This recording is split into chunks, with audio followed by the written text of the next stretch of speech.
আজকে যে বিষয়টা নিয়ে কথা বলার বেশি দরকার, যেহেতু আগামীতে একটা সময় আসছে যখন এই বিষয়টাকে নিয়ে মানুষ বেশি পাপে লিপ্ত হবে, এই জন্য বলছি এটা হচ্ছে হারাম ভালোবাসা। আল্লাহ পাক বৈধ করেন। এমনকি কথা বলার সময় আল্লাহ পাক বলেছেন একজন গায়রে মাহরাম মেয়ে যেন পর্দার আড়াল থেকে কথা বলে, কিছু চাইতে হলে যেন পর্দার আড়াল থেকে চায় এবং গলার ভয়েসটা যেন কর্কশ হয়। আল্লাহর লিমিটেশনগুলো দেখেন আর বাস্তবতা দেখেন। আল্লাহ পাকের লিমিটেশন হচ্ছে এরকম যে একজন মেয়ে যে আমার স্ত্রী নয় তার সাথে আপনি ফোনে কথা বলতে পারবেন না, প্রেমালাপ করতে পারবেন না, আপনি তার দিকে কামনার দৃষ্টিতে তাকাতে পারবেন না, আপনি তাকে স্পর্শ করতে পারবেন না, তার সাথে নির্জনে কোথাও সময় কাটাতে পারবেন না। আল্লাহর বাইন্ডিংসগুলো দেখেন। একজন নারীর সাথে ফোনে কথা বললেই কিন্তু সেক্সুয়াল সম্পর্ক হয় না, হয় একজন গায়রে মাহরাম মেয়ের সাথে যদি আপনি বসে কফি খান তাহলে কিন্তু যৌন সম্পর্ক স্থাপিত হয়নি, এখন হয়। তারপরেও আল্লাহ রাব্বুল আলামিন বলছেন ওয়ালা তাকরাবুজ জিনা, এটার নাম আল্লাহ দিয়েছেন জিনা, আর বলছেন করো না এমনটা নয়, বরং ধার কাছেও যেও।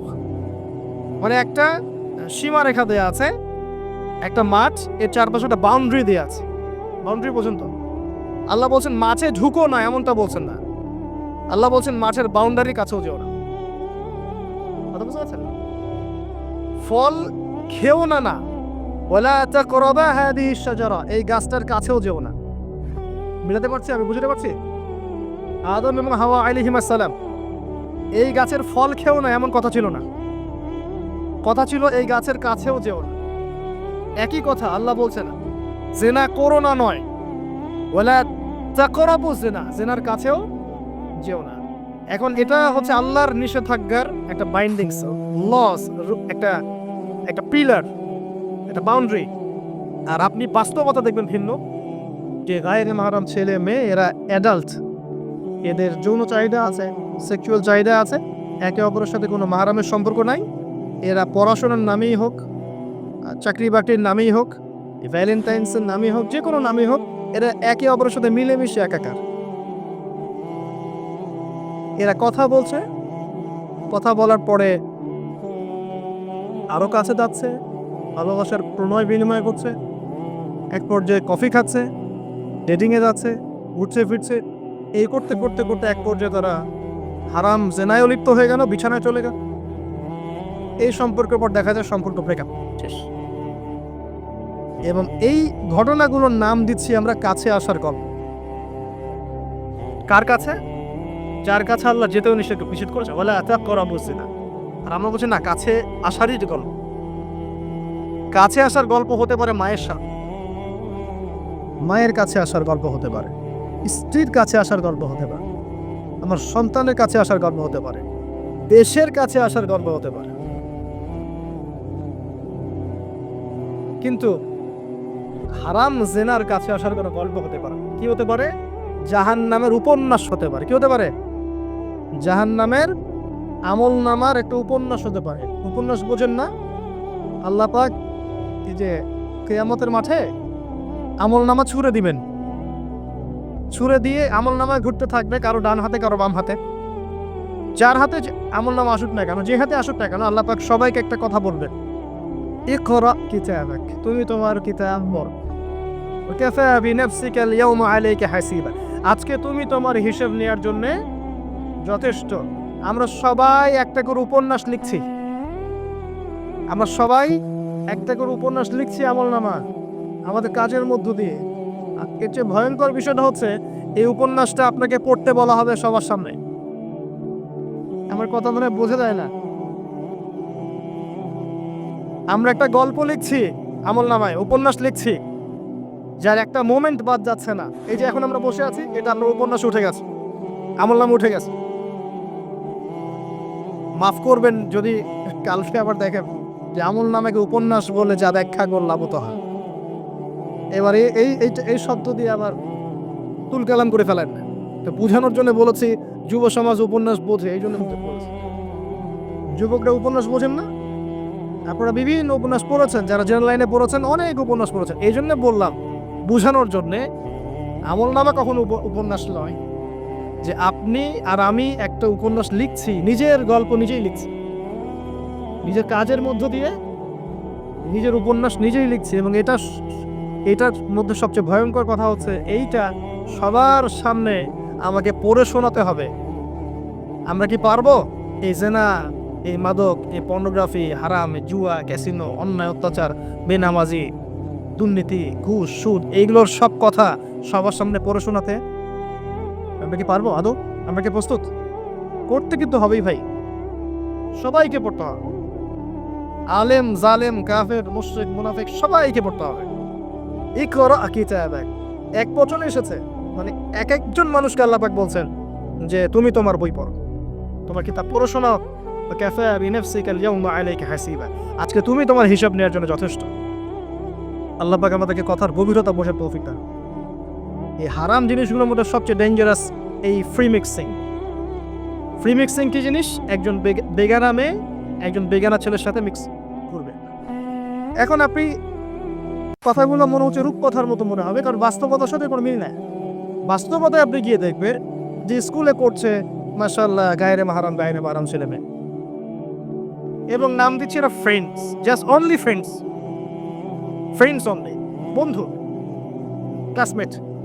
কিন্তু এর বয়স মাশাআল্লাহ 16, এর বয়স 20, মেয়ের বয়স 15, এর বয়স 18। উভয়ের যৌন চাহিদা হয়েছে বালেগ এবং বালেগা।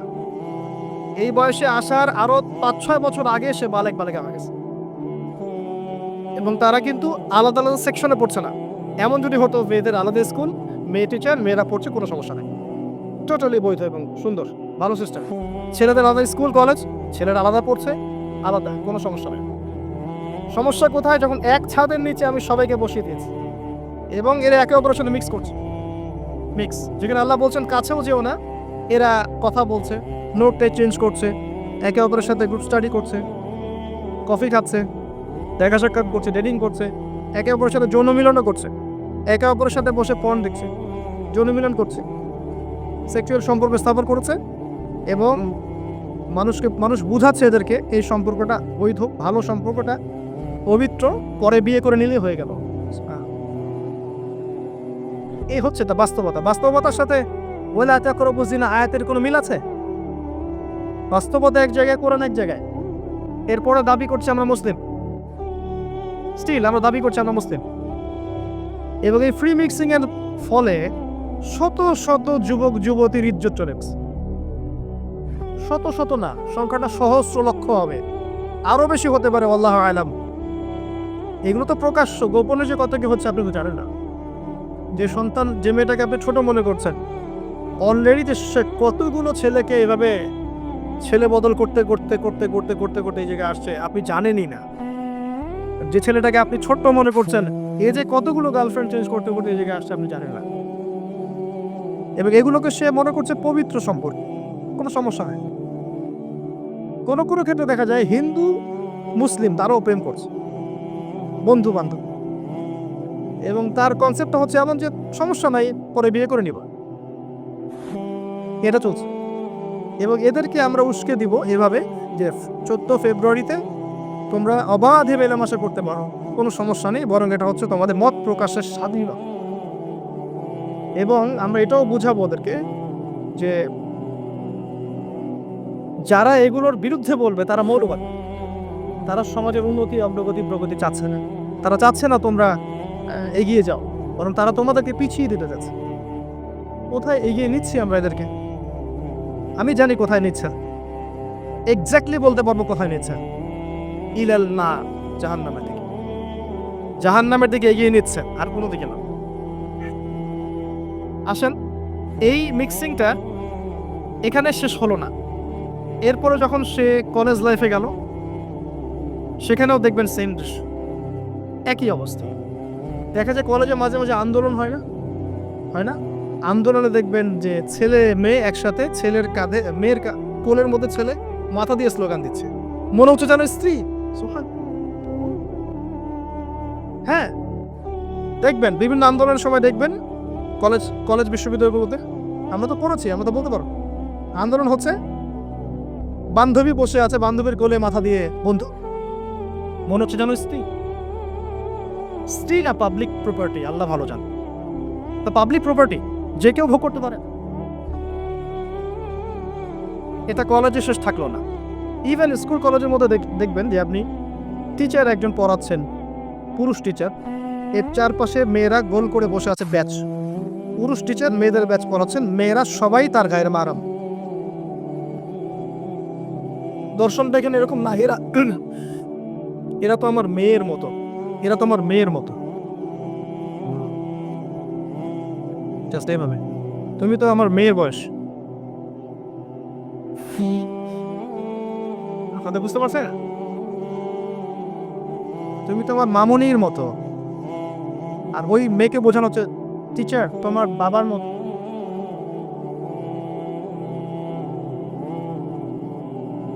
একটা পুরুষ টিচার, চারপাশে মহিলা, মেয়েরা বসে আছে, সবাই অ্যাডাল্ট, সবার সাথে তার বিয়ে জায়েজ, সবার সাথে তার বিয়ে শরীয়ত সম্মতভাবে জায়েজ। তারপরে একটা ফিলোসফি দর্শন ঢুকিয়ে দিয়ে তুমি তোমার মেয়ের মতো। অহো রহ মেয়েদের ইজ্জত ধরাচ্ছে, অহো রহ। আপনারা সেকুলার পত্রিকাগুলো এবং মিডিয়াগুলো ঘাটতে থাকেন, দেখেন কি পরিমাণে ছাত্রী থেকে টিজিংটা বেড়েছে, কি পরিমাণে বেড়েছে।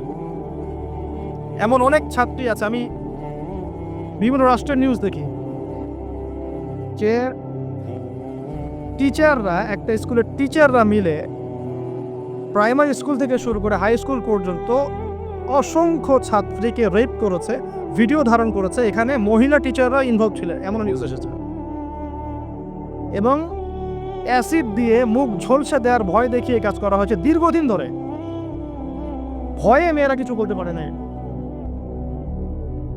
আবার সেদিন একটা রেপিস্টেড ক্রাইম দেখলাম, র্যাব ধরেছে, র্যাবের অফিসার যিনি ব্রিফ করছেন তিনিও অবাক, যে আমরা অবাক হয়ে গেছি এর ঘটনা দেখে।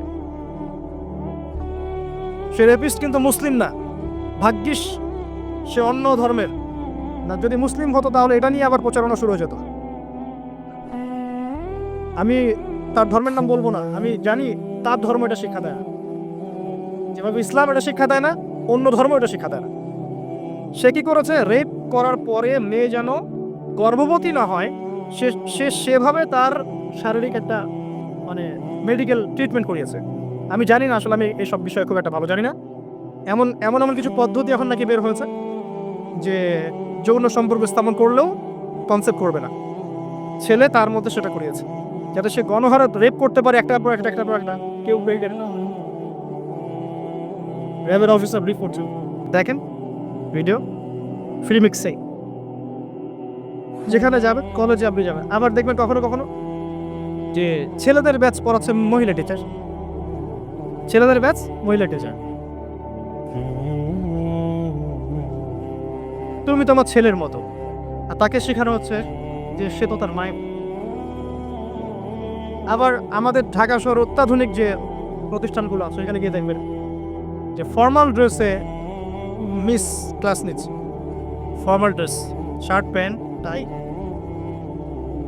বিভিন্ন জায়গায় গিয়ে দেখবেন মহিলারা এভাবে শার্ট প্যান্ট গেঞ্জি জিন্স পরে ঘুরে বেড়াচ্ছে, শপিং মলসে, এয়ারপোর্টে, ওইখানে এইখানে সব জায়গায় চারপাশে। এটা তো ফ্রি মিক্সিংয়ের সাথে আরেকটা পাপ হলো কি, নবী সাল্লাল্লাহু আলাইহি ওয়াসাল্লাম বলেছিলেন যে শেষ জামানে এক শ্রেণীর মেয়ে বের হবে যারা কাপড় পরেও নগ্ন থাকে। এরা সেই ক্যাটাগরি যাদের ব্যাপারে আল্লাহ রাসূল বলেছেন তারা জান্নাতে যাবেও না, জান্নাতের গন্ধও পাবে না। শুধু ফ্রি মিক্সিংটাই সমস্যা না, এবং এটা শুধু স্কুল এবং কলেজের সীমাবদ্ধ নেই, চাকরির ক্ষেত্রেও দেখবেন সে অফিসের বসের হাতে অনেক মেয়ে নির্যাতিত হয়েছে। বেতন বেশি দেওয়ার কথা বলে, প্রমোশন দেওয়ার কথা বলে, আর মেয়েরা তো একটু অবলা জাতি হয়, তা একটু অবলা হয়, তাদের একটু মায়া মহব্বত বেশি থাকে, ইমোশনটা বেশি থাকে, তারা খুব বেশি কনভিন্স হয়ে যেতে পারে। ভালো স্বপ্ন দেখিয়ে, রঙিন রঙিন স্বপ্ন দেখিয়ে তাদের কত মানুষ ইজ্জত নষ্ট করে ফেলেছে আল্লাহ ভালো জানেন। এরপরেও দেখবেন, এই সমস্যার পরেও দেখবেন তার উপরে আবার আছে পর্নোগ্রাফি। মানে মানুষ রাতের বেলা শুয়ে শুয়ে নগ্ন মুভিজ দেখছে আর দেখছে দেখছে আর দেখছে, এটাকে উপরের লেভেল থেকে বন্ধ করার কোনো প্রয়াস নেওয়া হয়নি এখন পর্যন্ত। এমন অনেক কান্ট্রি আছে এই বিশ্বের মধ্যে যারা কিন্তু ইন্টারনেট সেকশনটাকে নিয়ন্ত্রণ করে, সব সাইট আমার দেশে চলতে পারবে। ইভেন আমরা যে হারে ফেসবুক চালাই, চাইনিজরা কিন্তু এভাবে চালায় না, ওদের সামাজিক যোগাযোগ আলাদা মাধ্যম আছে। জানেন, সব জায়গায় একটা রেস্ট্রিক্টেড ব্যবস্থা আছে। পর্নোগ্রাফি, যেগুলো দিয়ে ব্লু ফিল্মস দেখানো হয় সারা দেশের মানুষকে, একটা জাতির মানুষকে, এটা তো অ্যাটলিস্ট বন্ধ করা যেত। এটা বন্ধ করাটা তো নিঃসন্দেহে কোনো মৌলবাদী কাজ নয়, সন্ত্রাসী কাজ নয়, জঙ্গিবাদী কাজ নয়, তাই কি? এটা যখন আপনি দেখছেন সারাদিন ধরে, সারা রাত ধরে, এই ছেলেপেলেটা ম্যাক্সিমামই আসক্ত এগুলোতে। ইভেন এখন মেয়েরাও এগুলো দেখে। আপনি সেকুলার মিডিয়াগুলো রিপোর্টগুলো দেখেন, তারাই বলছে এগুলো। স্কুলে গিয়ে মেয়েদের ইন্টারভিউ নিচ্ছে, তোমরা কি এটা দেখো?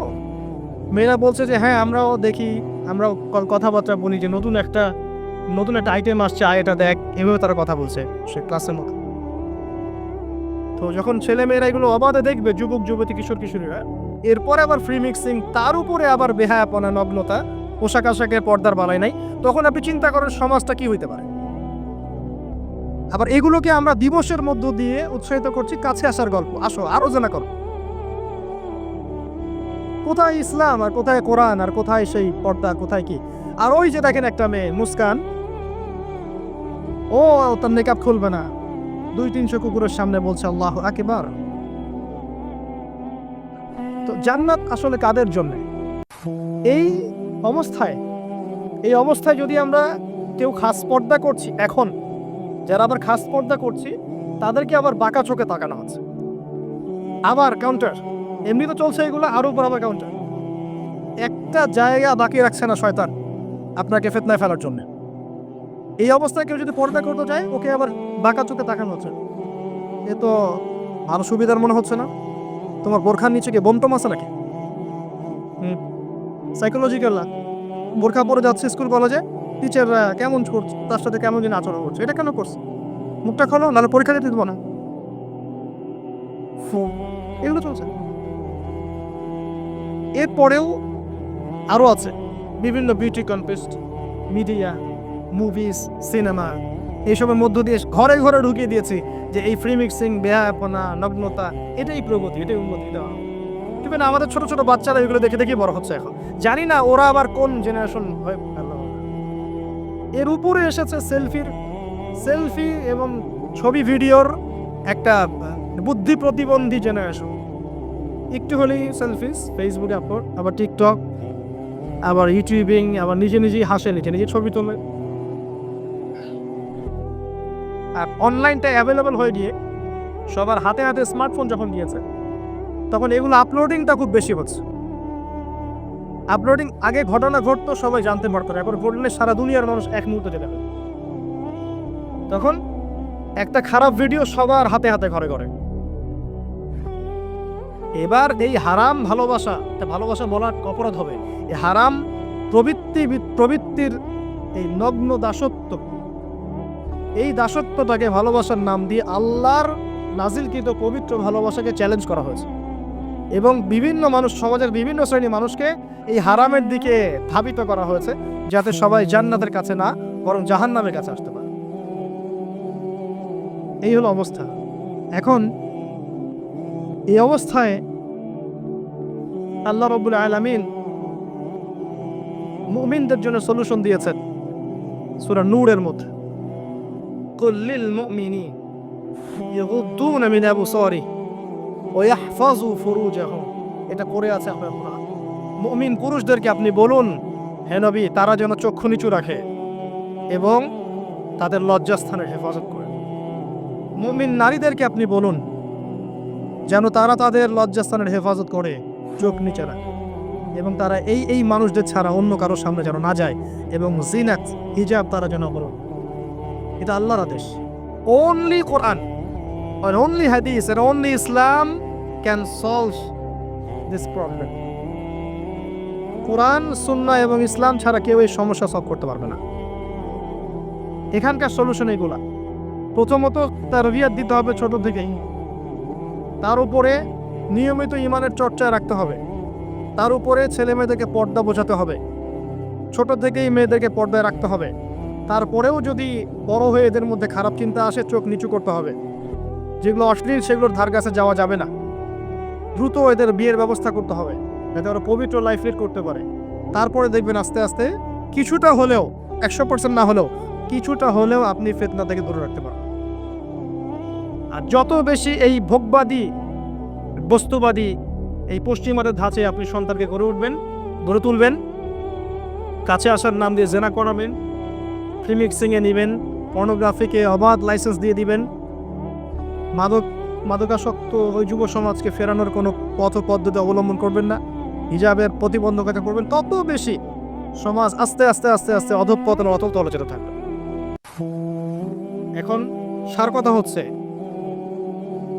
অ্যাজ এ মুসলিম, যেহেতু এটা খ্রিস্টানদের উৎসব, উইকিপিডিয়ায় ঘেঁটে দেখেন এটা খ্রিস্টানদের ধর্মের সাথে সম্পৃক্ত একটা উৎসব। তারা কি করবে, বুদ্ধিস্টরা কি করবে, অন্য ধর্মের মানুষরা কি করবে, সেটা আমাদের দেখার দরকার। কিন্তু অ্যাজ এ মুসলিম ফ্যামিলি আমরা যেন আমাদের সন্তানদেরকে এই দিনে বাসা থেকে বের হতো না দেয়, এবং এই দিন উপলক্ষে যত পণ্যের ছাড় আসবে কোনো পণ্য কিনবেন না, টোটালি ইকোনমিক্যালি বয়কট করে দিবেন। এর পিছনে শুধু জেনা উস্কিয়ে দেয়াই উদ্দেশ্য ছিল না, উদ্দেশ্য ব্যবসাও ছিল, এর পিছনে ব্যবসা ও বিজনেস উদ্দেশ্য ছিল। আর এদের চরিত্র আল্লাহ পাক উন্মুক্ত করেছেন সূরা নূরের মধ্যে।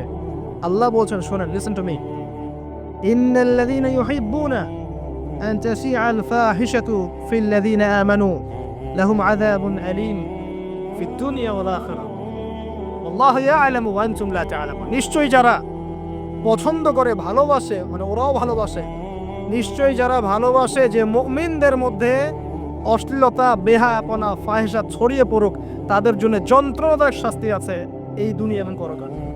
আর এরা কারা? আল্লাহু আ'লামু ওয়া আনতুম লা তা'লামুন। আল্লাহ ভালো জানেন, তোমরা সেটা জানো না।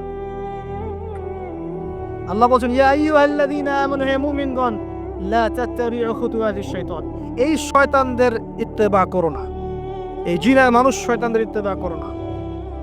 কারণ যে ব্যক্তি তার ইত্তেবা করবে, ওয়ামান ইয়াত্তাবিউ খুতুওয়াতিশ শাইতান ফাইন্নাহু ইয়া'মুরু বিল ফাহশাই ওয়াল মুনকার, যে ব্যক্তি শয়তানের ইত্তেবা করবে, শয়তান তাকে ফাহেশা কাজ এবং মুনকার কাজের দিকে নিয়ে যাবে, ধাবিত করবে। আল্লাহ পাক আরো বলেছেন যে ওয়ালাউলা ফাদলুল্লাহি আলাইকুম, যদি তোমাদের উপরে আল্লাহর রহমত, অনুগ্রহ, ফাদল না থাকতো, ওয়া রাহমাতুহু, তার রহমত না থাকতো, মা যাকা মিনকুম মিন আহাদিন আবাদা, তোমাদের মধ্যে কেউ কোশ্চেন কালেও পবিত্র হতে পারতো না। এটা আল্লাহর অনেক দয়া আছে, আল্লাহ পাক আমাদের প্রতি দয়া করেছেন, রহম করেছেন, তওবা করে পবিত্র হওয়ার পথ করে দিয়েছেন। আল্লাহ পাক শেষে এদের পরিণতিও বলেছেন যে আল খাবিসাতু লিল খাবিসিন ওয়াল খাবিসুনা লিল খাবিসাত, এই খাবিস ছেলেরা, খাবিস পুরুষরা খাবিস নারীদের জন্য, খাবিস নারীরা খাবিস পুরুষের জন্য, অপবিত্র মেয়েরা অপবিত্র ছেলের জন্য, অপবিত্র ছেলেরা অপবিত্র মেয়েদের জন্য। ওয়াত-তাইয়িবাতু লিত-তাইয়িবিন ওয়াত-তাইয়িবুনা লিত-তাইয়িবাত, পবিত্র ছেলেরা পবিত্র মেয়েদের জন্য, আর পবিত্র মেয়েরা পবিত্র ছেলের জন্য। উলাইকা মুবাররাউনা মিম্মা ইয়াকুলুন, এই কি বলবো, অশ্লীলতা ধারক বাহকরা যা বলে তাদের থেকে মুমিনরা অনেক পবিত্র। আলহামদুলিল্লাহ।